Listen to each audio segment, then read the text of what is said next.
Muna yung vlogger for today's video kasi nga si Dada masama yung pakiramdam, so nagpapahinga na muna, kaya ako na muna yung makakasama niya. So, nasabi niyo po kasing na takpan kasi itong mga kahoy, yan yung forma for slab So kapag natanggal na yan lahat, na nialis na ng mga trabador natin, makikita pa rin naman po ang ating bahay dito. Ang napakagandang bahay dito sa likod ko.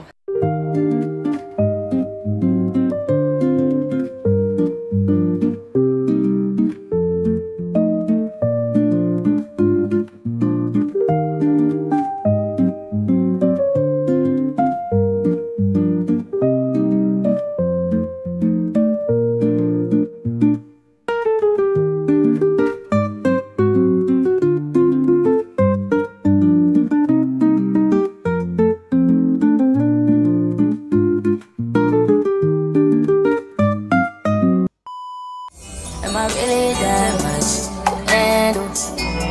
Breaking these niggas down like a camel. You don't really know you.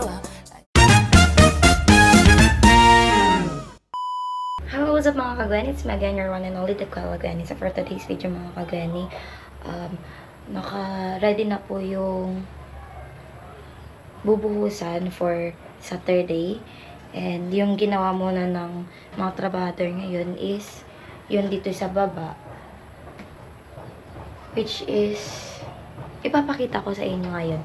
So isa-slideshow ko lang kasi hindi ako nakapag explain while vlogging. Talagang ano lang siya, mga video clips. So panoorin nyo na lang mga kagani. At ayun pala mga kagani, kung mapapansin nyo, ako muna yung vlogger for today's video kasi nga si Dada masama yung pakiramdam, so nagpapahinga na muna, kaya ako na muna yung makakasama niyo. So tara na!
mga kagweni, sa mga nagsasabing na natakpan na daw yung pabahay project dito, hindi naman po.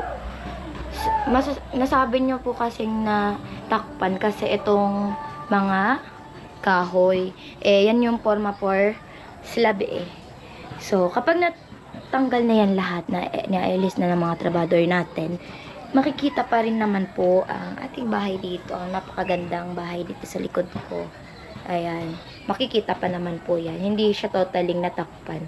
So, talagang sinabi namin sa trabahador namin na still, dapat kita pa rin yung itong part na to. Kaya, ayun, mga kagani, abang-abang na lang po kung ano pa yung mga magaganap dito. So, pati ako na-excite kung ano ang kalalabasan nito. So, ang daming revelation ang magaganap niyan sa last na i-upload ko. Sa last part nitong new project sa bahay ni Gwen. Kaya, kabang-abang talaga to. So, sa lahat ng nambabash, so, abang rin kayo para may masabi ulit kayo. At sa lahat ng supporters ko, maraming salamat kasi palagi po kayong nariyan at more on positive comments po yung nare-receive namin. Unti lang naman yung negative, but still thankful po ako kasi still nanonood and may effort, nag-e-effort din sila para mag-comment. So, appreciate po natin yan. Pero kapag kapag nila yung limit, like masyado nang aagrabyado yung comment nila, papatulan natin yan. Pero sa ngayon, hanggat kaya natin, i-accept natin yan. So, ayun, good luck na lang sa mga bashers natin. At ayun, i-reveal ko din sa next vlog ko yung mga pinapagawa ko about sa YouTube channel ko. So, abangan rin yan, nagbigay na ako ng clue, ha. So, wait lang natin. So, I'll be back later, mga kabeti. Bye muna.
A few moments later. At ayun na nga, mga kagaya ng aking pagbabalik. At ito na po yung natapos ng mga trabahador ngayong araw.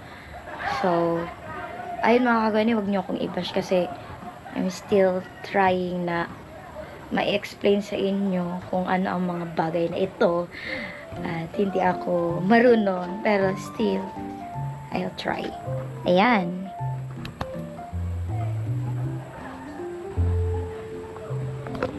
So, ang masasabi ko lang sa ngayon ay paano ba ito na? Hindi ko alam i-explain. So, ito. Naglagay na sila ng ding-ding. Sabi kasi ni Mama, ding-ding. Sige, ding-ding. So, naglagay na sila ng ding-ding dito. Pa-L. So, hindi ko na muna i-reveal sa ngayon kung ano ang kalalabasan nito dito sa part na to. So, syempre, gusto ko abangan nyo mga kagani. Dapat kaabang-abang yung each vlog na pinopost ko dito sa YouTube channel para mapaisip din kayo kung ano ba talaga yung pinapatrabaho dito sa new project. At ayun, kanina mga kagani, nasubaybayan nyo rin yung pag-deliver ng mga dagdag materyales. At itong buhangin, graba, at ilang sakong semento is for tomorrow. Oo, bukas, Saturday na. So, nakaschedule po para sa pagbuhos doon sa pinakatuktok sa taas. So, di ko alam kung pumunta na doon si Dada para ipakita sa inyo yung mga tinrabaho ng ating trabador. Kasi yun na nga, yung last na upload ko, ang alam ko, sabi ni Dada sa vlog, is hindi ako pwedeng makapag-vlog dun sa tuktok kasi baka mahulog tayo, diba? Tsaka hindi ako pala akyat ganon. Hindi ako lalaki para akyatin yung ganon na bagay. So, ayun. At inaasahan ko rin na explain talaga ng maayos ni Dada yung mga tinatrabaho ng mga trabahador natin dito. At alam kong naiintindihan nyo din yun.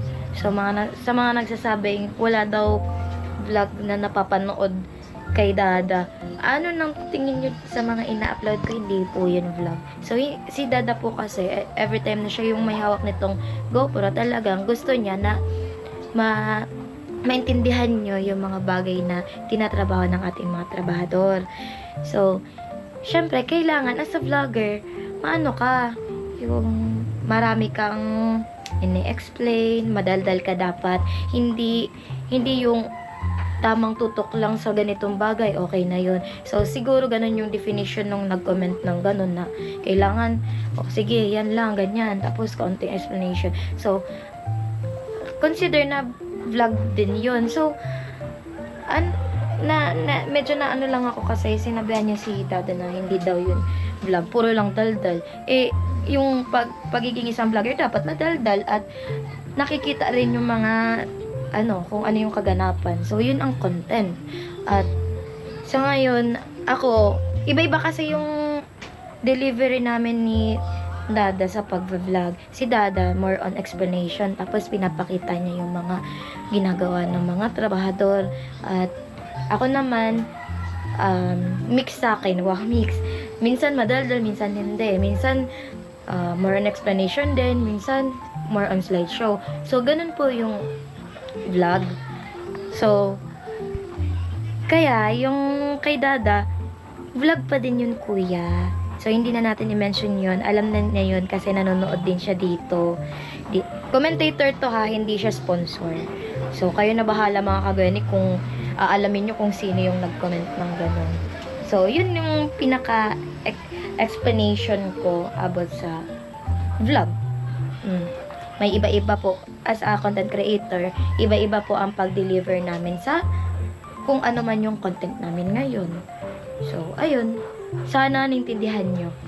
At kung ihalin tulad ko yung pag-vlog ni Dada sa akin, mas feeling ko mas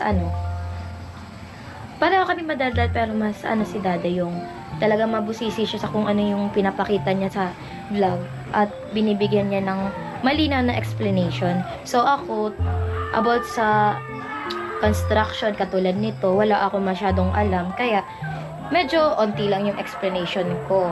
Tapos, more on slideshow ako kasi hindi ko masyadong kabisado. Pero, it is considered as vlog po.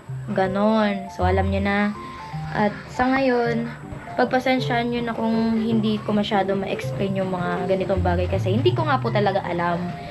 So, may mga content tayo na talagang alam na alam natin yung isang bagay na ganyan. O, more explanation tayo. O, chika, ganyan. Pero kung hindi, tamang unting explanation, ganyan.